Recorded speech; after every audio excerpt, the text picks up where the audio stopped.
In this lesson, we'll continue our discussion of the cardiovascular system by taking a look at the anatomy and even a little bit of physiology of arteries and veins. We'll take a look at their structure and which way they flow blood. So I have a couple definitions I want to go over with you first. First of all, an artery is a blood vessel that carries blood away from the heart. That's the word you should be highlighting right now. Arteries away, right? A for arteries, A for away. Regardless of the type of blood that's in the heart, whether it's in the blood vessel, whether it's oxygenated or deoxygenated. We don't care about that. We just care about which direction the blood is flowing. As you go on in your studies, you'll actually see there's different types of arteries. We have elastic arteries, which you can kind of guess from the name are going to have more elastic fibers in them. These are typically found closer to the heart. And think about this, when the heart contracts and it pushes blood into the arteries, that's a lot of blood going into the arteries. The artery needs to expand a little bit to take in all of that blood. So we typically find these elastic arteries closer to the heart. As the arteries get further away from the heart, they don't have as much elastic fibers and they become more muscular, right? They have more smooth muscle cells, and those smooth muscle cells allow the blood vessel to change their diameter, right? Sometimes they'll dilate, we call that vasodilation. Sometimes they constrict, we call that vasoconstriction, and that can help to control the movement of blood throughout the body. All right, so the main thing there, arteries carry blood away.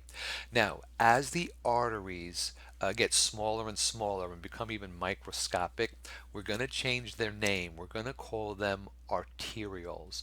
These are the smallest branches of arteries, right? They're going to bring the blood into what we call a capillary bed. And within the capillary bed are the smallest blood vessels that we call capillaries. Right? So arterioles continue to bring the blood away from the heart, but into a capillary bed.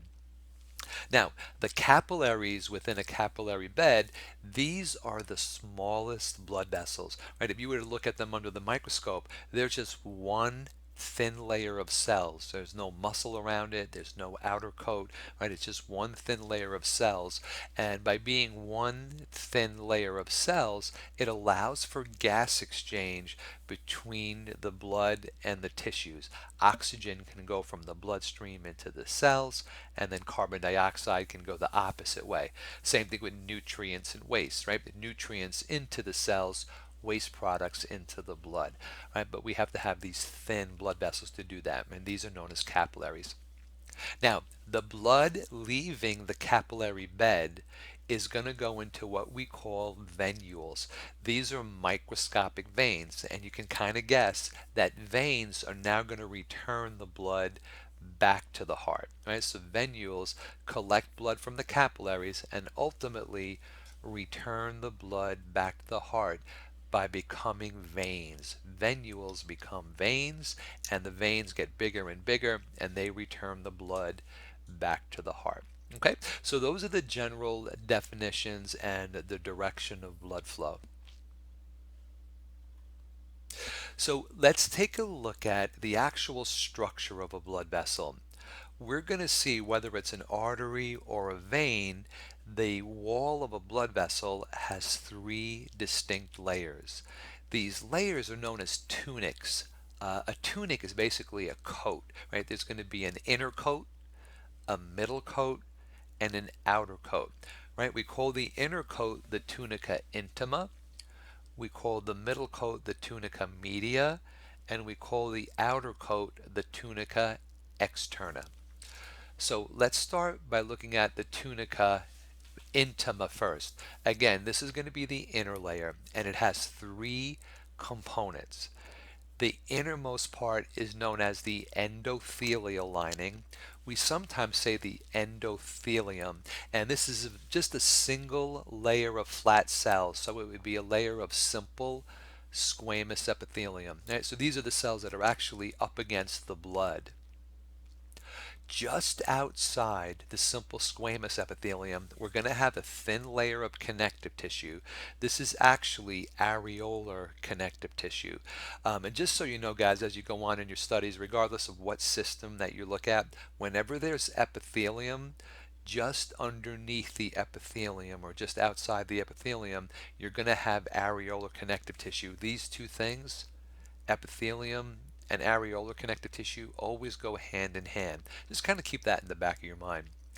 Now, the third component of the inner layer, the tunica intima, is something known as the internal elastic membrane.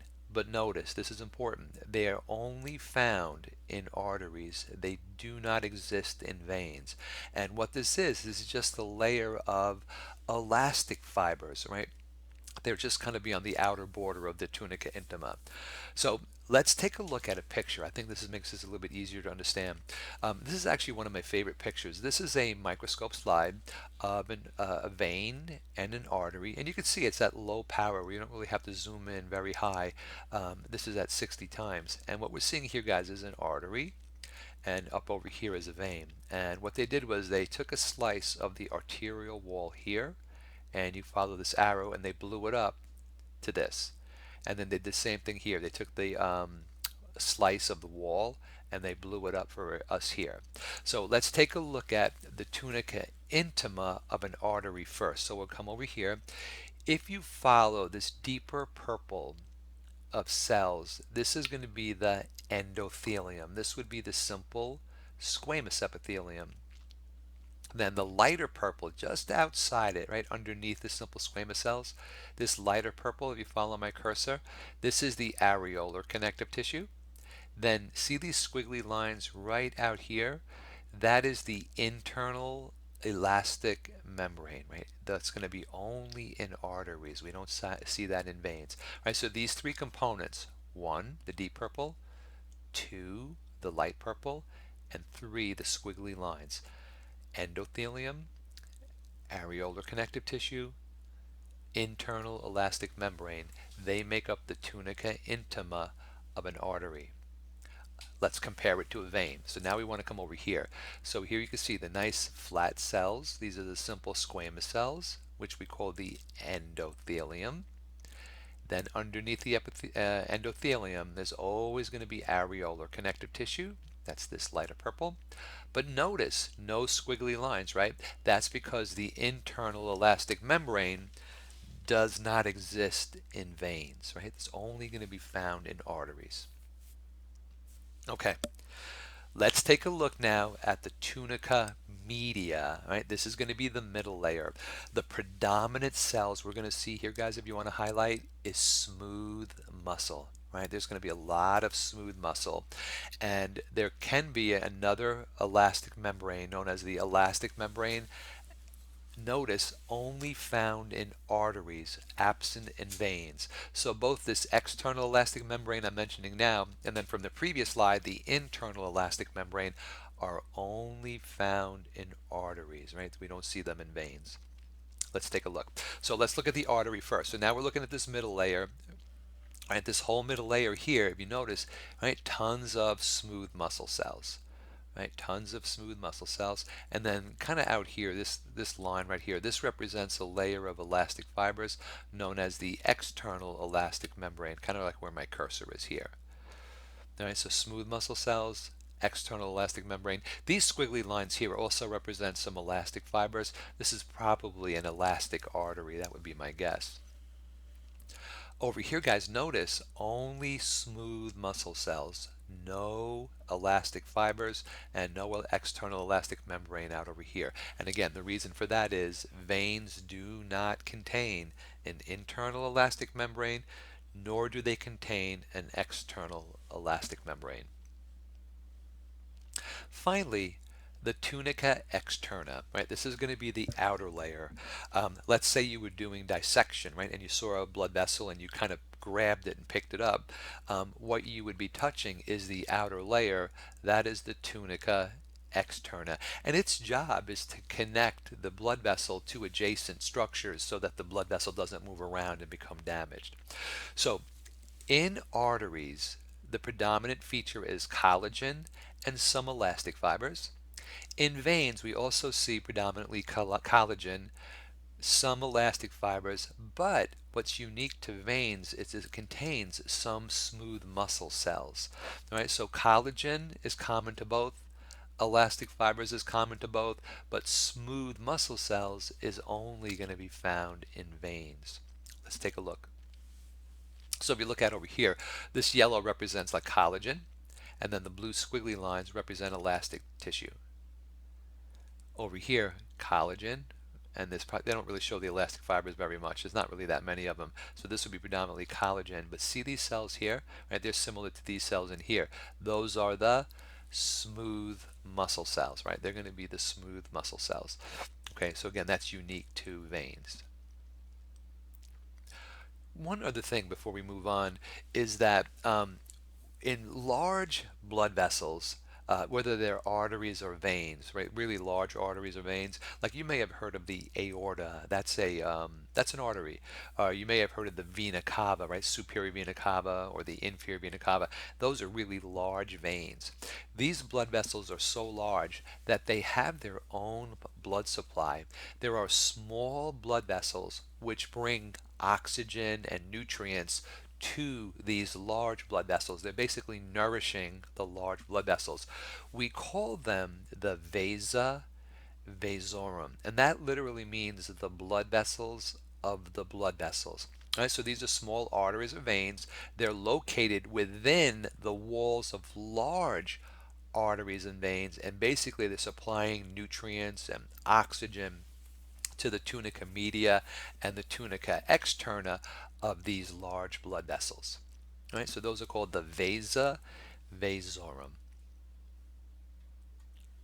Okay, so these charts down over here, I'm going to go over now. I have this on the next slide. Just kind of going over some of the things that we could use to determine whether we're looking at an artery or a vein. So first of all, arteries and veins typically run side by side. Even nerves, artery, veins, and nerves kind of run as a triad, as a triplet together. So if you go back to this picture here, we see here's an artery, and right next to it is a vein, right? Maybe over here there could be a nerve, right? We'd actually see the three of them together. All right, so you're going to see them side by side.